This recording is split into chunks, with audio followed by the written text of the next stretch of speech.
Hey crafty friends, Christina here with you from Sunny Day Memories.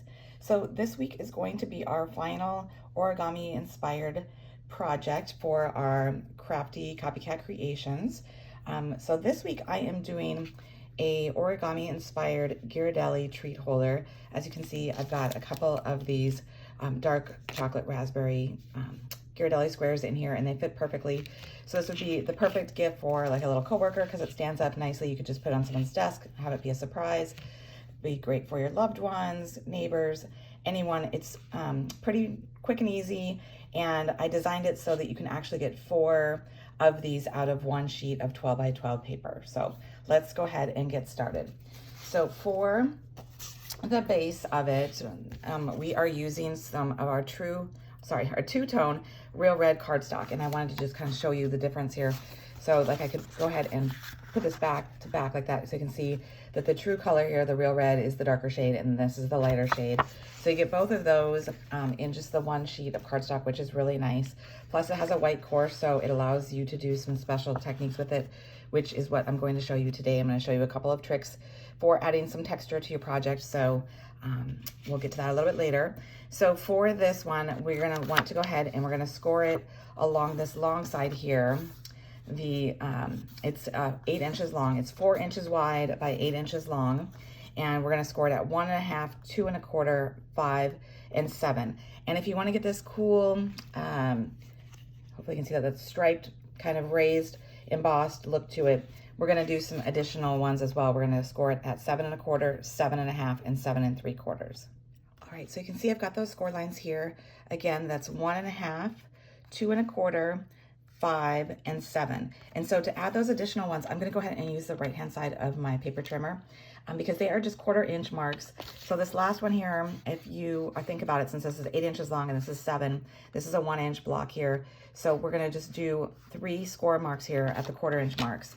So I'm going to go ahead and put it at the 1/4 inch here. Go up. I'm going to go at half, go up, and then at 3/4 and go up. And so then you can see that you get those lines there on the end. Okay. Then you're going to want to go ahead and rotate it 90 degrees, and along the short side, the 4 inch side, we're going to do 1 inch on each side. So I'm going to go ahead and again, I'm going to use my right hand side of my trimmer. I'm just going to go up. I'm going to rotate it 180 degrees so I can do the other side at the 1 inch. And so your paper is going to look like this, where you've got the 2 1 inch marks like that. And then you've got your 1 1/2, 2 1/4.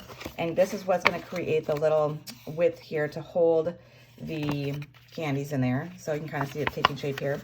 And this is that top fold. And then these are those lines that we're going to have showing off that two-tone, because I want to fold that up like that. And so this is where we're going to go ahead and I'm going to show you how it has that fun effect with that white core. So if you go ahead and take some sandpaper, actually before we do that, let's go ahead and fold on each of those lines. So that way we get a nice crease where those are. And that will help show off that even easier when we go ahead and take the sandpaper to it. Okay. Get that last one. Yep. Okay. So then I'm just lightly going over with some sandpaper. And you can see how that is exposing where we have scored it, because it's all raised now. And so that sandpaper is able to go ahead and show that white core off. Then what I would recommend you do is go ahead and take some a paper towel, and just kind of buff off that dust, that paper dust. See how you get that red dust? That way it also shows off that white core even better and kind of just gets your area clean. Simple step just to get a little bit nicer look to it. Okay, so now what we're going to do is we're going to go ahead and create the little box formation here that holds those Ghirardelli squares in there. And like I said, it's this portion down here at the bottom. And actually, before we do that, let's go ahead and do our stamping just so that we have a flat surface. You'll notice I have the You're Simply Fab-ewe-lous, and that's from our new Woolly Friends. This is an adorable set with some sheep here, some tulips, some accessories for your sheep, and then some sentiments to go along with it. So what we're going to do is we're going to go ahead and take our black Memento ink and the sentiment, and we're just going to go ahead and ink it up like usual. Making sure we get it good and inky. And then we're going to stamp it in the bottom corner here of that portion that we had scored it at the 1.5. So you're gonna go right above that 1.5 score line. Give it a second just for that ink to really get in there. And then you've got your sentiment. And now we won't have to worry about it getting bumpy from when we start creating that little box there. Okay, in order to go ahead and get it so that it will create a nice box formation here to hold the Ghirardelli squares, we're going to make a couple of diagonal folds. So in order to do that, I recommend that you go ahead right where that point is. You're going to go ahead and grab that with your first finger and your thumb, and you're going to be bringing that over to that score line where we just stamped by. Squish that so you get a nice, good diagonal fold, and see how there's that diagonal fold there? Then you're going to do that with the other one here, so you're going to have 2 on each side that you're doing. So you're pinching that corner and then bringing it over to that score line, and then giving it a good squeeze so that you get that diagonal score line on the inside there. So as you can see, you've got a diagonal there and a diagonal there. And so we're going to repeat that on this other side. So we go ahead and pinch the corner, bring it to that score line, give it a good squeeze on the inside to create that diagonal fold. And then our final 4th one here, same thing, going ahead and bringing that up to that score line, giving it a good squeeze to get the diagonal. So now you can see you've got all 4 of those diagonal fold lines. Next, we're going to go ahead and start adhering some stuff down. So we want to go ahead and glue down our flap that we created with the fun white core here. So we're going to go ahead and I'm going to use some tear and tape so it will be strong and a quick hold. And I'm going to glue that down so that it will hold it down here. If you want to use liquid glue, you could do that as well. It'll just take a little bit longer to dry. I do like tear and tape for the fact that it is quick and easy. So I'm just going to go ahead and do some along the bottom and then along the top. And then I'm going to go ahead and remove that backing. So I liked the idea of doing this final project with our 2-tone cardstock. We've been showing off how the double-sided patterns works really nice. And it is true that it's easier to fold, so it works better for an origami style project than cardstock. But this 2-tone cardstock is a little bit lighter weight, so it does work. It's just a little bit tougher to fold and stuff, but it does work. So then next what you're going to do is, now you've got that glue down, you're going to go ahead and flip your paper over so you're seeing the lighter side of the cardstock. We're going to want to glue from the end of the diagonal folds here, so you're going to have it along here, and that same portion here, and then this little part down here as well. So again, I like to use the tear and tape. I think it just works quick and easy. You don't want to cross where that diagonal is, so it's better to have a little too little of the adhesive than too much, because you don't want it to mess up the box formation. So I'm starting right above that diagonal fold, and then I'm going to do the other side as well. I'm removing all the backings here, so it's going to be quick and easy to go ahead and glue it down. Okay, so you're going to go ahead and bring this in. So everything's going to glue except this portion here where we've got those diagonals. Okay. So what that does, you can see as you start to bring it in, is it creates that box that we want, which is such a fun feature there. So then what you're going to do is go ahead and fold on that last score line, just so that you can kind of see where it's going to go. So that's going to create the top of your box, just like that. So when I created mine, I actually used a Velcro dot here, but it didn't really hold it closed as much as I wanted. So I was going to actually just test with you guys here, just doing the twine. We may add the Velcro dot as well. But before we get to that, I did want to show you a little extra that you could do. You could go ahead and decorate your Ghirardelli squares. You could take some of the pattern paper. These are from the new Made with Love. And I like that they're kind of like a little tulip, which worked perfectly with a little sheep here. So you're going to need 2 of those, because 2 of these Ghirardelli squares fit into this box. They are 1 3/4 inch wide by 4 3/4 tall. Okay.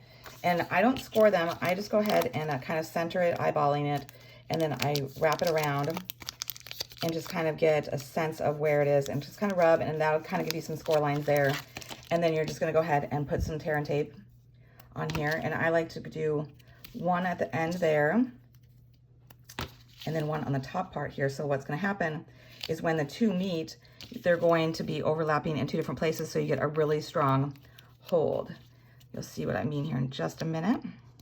Just taking off this other backing. So you could do both of your squares in the same pattern. You could change up the pattern, two different patterns, but it's just a fun way to add in some pattern paper there. Okay, so now you've got a cute little decorative chocolate that's going to go inside your box. Okay, so next what we're going to do is we're going to go ahead and add our little sheep here. We're going to create him. So this is the other way that I am showing you guys that you can add some texture. It probably doesn't come through super well in the camera here, but this is actually velvet paper that I have stamped on. So I went ahead, this is our all season velvet specialty paper. It comes in a pack that has white, red, and green, which I think is perfect because you can use the white here for these sheep. You can use the red for Valentine's Day and then the green for St. Patrick's Day, and then you're all set. Whoops. And so I'm going to go ahead and stamp on it, and then I give it kind of a minute to go ahead and dry. I don't really think that it will smear, but every time I've done this, I've just kind of given it a little extra time just to ensure that it does go ahead and get a nice drying time to it. So I hold it just for a little bit extra long time, just so that it can really absorb into that velvet paper. And the first time I tried this, I wasn't sure if it was going to work, and I love that it does because it just truly adds a nice texture element to it because it's soft and fuzzy, and it just makes it, that cuteness, even more cute. So we're going to set that aside for just a minute. So I noticed as I was letting it sit and dry that this side, the left side, didn't stamp as dark as the right. So I thought I would test using our Stampin' Right markers to just go in and fill in to make it a little bit darker. If you don't have these, you could use a Sharpie, you could use your alcohol markers, and just go ahead and make it a little bit darker. And if you want, you can touch up the other side as well, just so they really match well. Just a quick, easy trick to kind of balance it all out. Then we're gonna go ahead and grab the Woolly Friends Builder Punch here. You can see it's got all of the shapes that you need to go ahead and punch out to create your little sheep. So I like to, as you probably have guessed since I already stamped it, I like to stamp mine and then go ahead and put it in and stamp it out. And I just realized that I stamped the wrong one for you guys. We'll go ahead and stamp another one here real quick, and that way we can punch it out. It's so funny. But now you can see there are a couple of different images that you can go ahead and stamp to create your sheep. All right, so I went ahead and I stamped the correct body. So I'm going to go ahead and cut these apart, save this one for later. So then I can go ahead and put this one in here. And go ahead and slide it in. And what I like to do is I like to kind of get it close to where it's going to be. And then I push down about halfway on my punch, so that way it's kind of gripping it a little bit. That way I can then go ahead and play with it a little bit to make sure I get the alignment how I want it to be. And I can slide it a little bit, and then go ahead and punch. Then I'm going to go ahead and take our mini glue dots here, or not glue dots, sorry, dimensionals, because I'm going to go ahead and put the head on one of these so that it's raised just a little bit. And I'm gonna go ahead and place it on the body here, just like that. And then I decided that because this is pretty stiff with the cardstock, I am gonna also use the Velcro dots. So these are just from the Dollar Tree. They come like this where you get sheets of them. I like to go ahead and cut them off and then connect the two of them. So then I know that they're aligned. And then I'm just gonna go ahead and center it here on the bottom portion, and then go ahead and close this up, making sure that I can still see the sentiment that I've stamped here, but that my sides are aligned. So that way that will hold that in place, and that will allow us, let's go ahead and put our chocolates in here. They should fit perfectly into the little box here. And I try to fold back. It's easier to do them one by one. I like to fold back those little flaps so it looks a little neater, a little tidier. There we go. All right, and now go ahead and seal that Velcro. And this is when we're gonna go ahead and take our twine. So I used some of our red and white, from the holidays, 28 inches. So it's not just for the holidays, it's perfect for Valentine's Day too. So I went ahead and wrapped it around 3 times and then tied it into a bow. And once you get it tied how you want, after you've fussed with it just a little bit, go ahead and trim off the ends. I recommend having a pair of scissors that are just used for ribbon and twine. I always put a piece of ribbon on mine. That way the blades stay sharper and they cut your ribbons nice and neat. They won't get frayed and everything. So then go ahead and slide that down where you want. And then we're going to use some more of the regular dimensionals to go ahead and add the sheep on there. And I'm going to put one on either side of the twine, just so that I'm not putting it right on top of the twine. And I'm going to go ahead and have my sheep be a little bit over the edge, like that. And then the final detail is to use some of our fun new loose Valentine assortments here. I'm just going to use the little sticky tool here to help me place it on there. I'm just going to put a little dot of glue right by the sentiment so it kind of draws your eye there. And then I'm going to go ahead and grab one of the hearts, and hopefully I can get that down. Flip around so I can kind of place it a little bit. Get it how you want. Hopefully your hand isn't as shaky as mine. And there you have this cute little Ghirardelli treat holder that you can give. You can see here from the side, see from the front. So I hope you've enjoyed it. Be sure to like the video and subscribe to our channel so you don't miss future ones. And be sure to check back next week as we start a new project inspiration for the month of January. Hopefully we'll have some exciting stuff for you. So until next time, stay crafty.